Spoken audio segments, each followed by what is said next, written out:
In today's class we will be learning the topic, kitchen and kitchen equipment. The kitchen is the workshop in the home where preparation and cooking of food take place. It typically contains appliances like a stove, oven, refrigerator, and sink, along with utensils and cookware needed for cooking and storing food.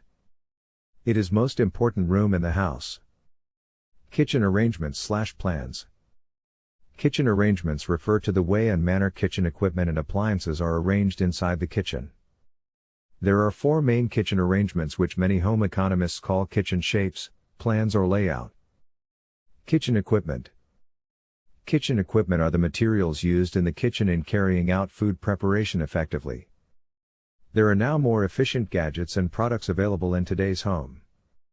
Some of these are refrigerator, freezer, yam pounder, blender, electric cooker/kettle, fruit squeezer, gas cooker, toaster, cake mixer, mortar and pestle, grinding stone, etc.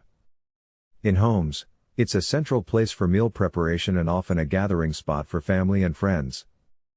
Thanks for watching. See you in the next video.